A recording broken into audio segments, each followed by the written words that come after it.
checking on our hive. This one is affectionately called Macintosh. And this is, gosh, how old is this hive now? 5 years maybe? Could be. Could be. And she made it through the winter, but she's not super strong. So we are reducing her down to 1 box, and then we're gonna add some more brood on top. The reason we wanna reduce it down is because you have this happy medium between too much space and not enough space. You want a nice, a hive that has nice populations, so not too much empty space. Otherwise you run the risk of having pests and diseases move into the empty spaces. But if it's too crowded, then they will likely swarm. So you have this nice balance that you're trying to achieve. And the queen will lay according to the population of nurse bees available to care for those bees. So that's one reason why we're trying to build up her population so that she can continue to grow, because she kind of can falter if she doesn't have enough nurse bees to keep replacing the population. And with bloom just around the corner, it's important to have strong hives to get optimal pollination. Just get them to go down into their hive. Okay.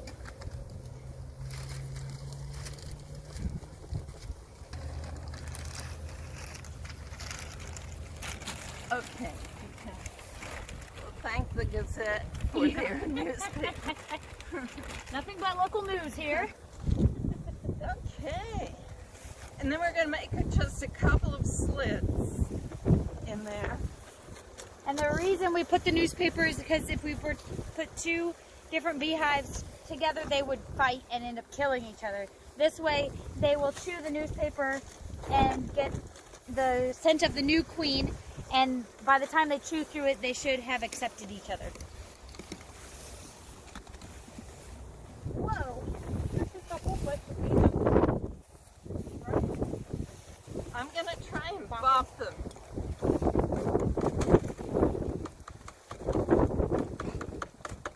Most of them are probably nurse bees, and so they aren't flyers. So we want to make sure they end up. Just a second. It's just easier to get them off the screen with a good smack. Good. Come on, girls. Here, one. There she goes. All right, now we can just move these. Actually, let's move them closer.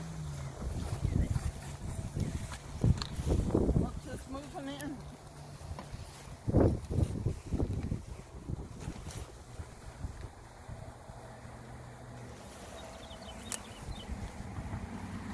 You got it, Pam?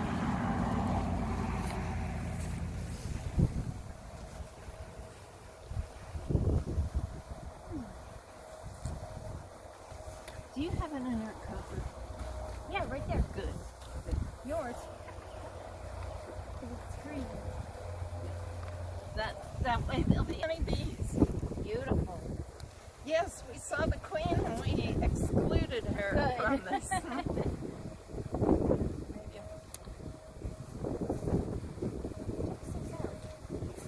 It might have been. Maybe I only had. Oh, 5. Hey, some of these. Yeah. Okay, now we have to get these girls into the hive. So we have a lot of bees on the sides that we're going to brush gently into the hive.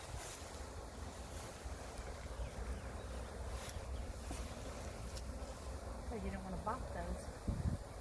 Well, I'm afraid that these girls would fall off too, so I don't. Oh, I see. Maybe smoke might help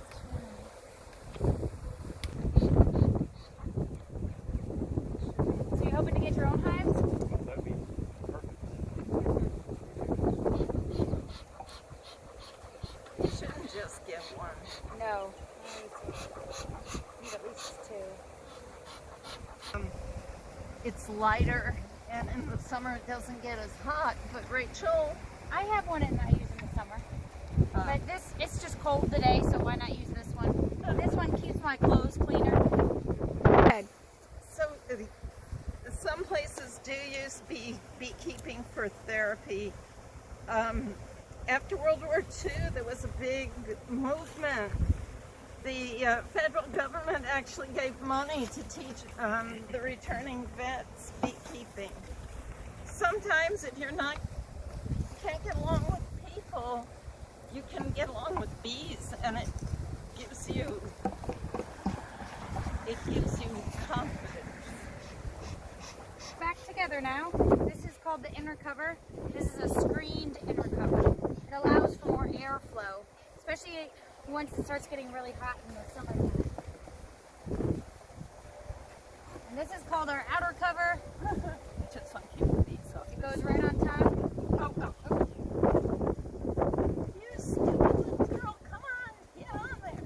If we were to put this on with the bee on top, it would get trapped and they would die. So we try to make sure to not have any bees on top. Matt, can you brush them? Because more of them are just flying off. We don't want that. Lastly, a nice heavy brick so the wind doesn't blow it over and blow off the cover and decimate the hive. So we'll come back in about a week probably and check to make sure that they've accepted and take off any extra newspaper.